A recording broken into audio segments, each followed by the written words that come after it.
नमस्कार, मैं हूं आमोद श्रीवास्तव।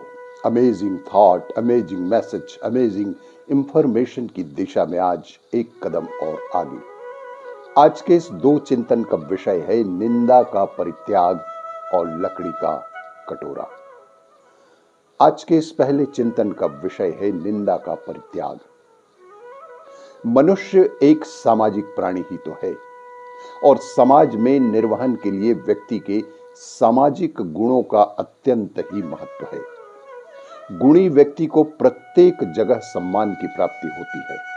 संसार के प्रत्येक प्राणी में कुछ गुण तो कुछ अवगुण अवश्य ही पाए जाते हैं, परंतु कुछ लोग हैं जो दूसरे के अवगुणों को ही देखने के आदी हो जाते हैं।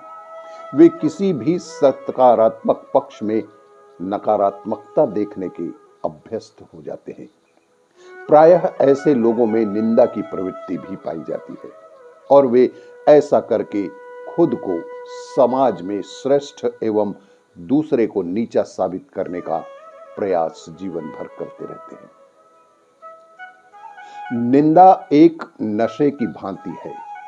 जो एक बार इसका आदी हो गया वह दिन प्रतिदिन इसके पाश में जकड़ता ही चला जाता है और मनीषियों ने तो निंदा को दुर्व्यसन के समान ही माना है, जो निंदा करने वाले व्यक्ति को अंदर ही अंदर नैतिक रूप से समाप्त भी करती रहती है। एक बार एक आचार्य अपने शिष्यों को शिक्षा प्रदान कर रहे थे। शिक्षा प्राप्ति के दौरान एक शिष्य अन्य शिक्षकों की ओर संकेत करते हुए आचार्य से कहने लगा कि वे अपना कार्य सही से नहीं कर रहे हैं। आचार्य, मुझे लगता है इन लोगों को कार्य करना ही नहीं आता। इस पर आचार्य बोले, तुमको छोड़कर अन्य सारे शिष्य सही से कार्य कर रहे हैं मित्र। इस पर शिष्य असहज हो गया। उसने आश्चर्य से पूछा कि वह कैसे आचार्य? तब आचार्य बोले, क्योंकि वे लोग अपने अपने कार्य में पूरी लगन से संलग्न हैं, किंतु सिर्फ तुम अपने कार्य पर ध्यान न देकर दूसरों के कार्य की निंदा करने में अपने समय की बर्बादी कर रहे हो। आज के इस दूसरे चिंतन का विषय है लकड़ी का कटोरा। एक वृद्ध व्यक्ति अपने बहू बेटे के यहां शहर रहने आ गया। वो एक छोटे से घर में रहते थे। पूरा परिवार और उसका 4 वर्षीय पोता एक साथ ही खाना खाते थे, लेकिन वृद्ध होने के कारण उस व्यक्ति को खाने में बड़ी दिक्कत होती थी और देर लग जाती थी उसे खाना समाप्त करने में। बहू बेटे कुछ दिनों तक तो ये सब सहन करते रहे।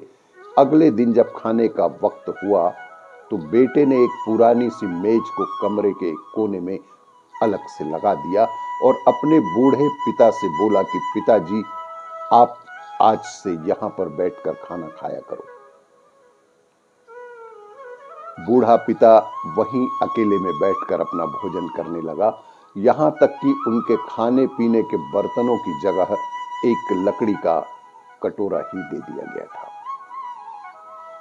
और फिर बाकी लोग पहले की तरह ही बड़े आराम से डाइनिंग टेबल पर बैठकर खाना खाने लगे।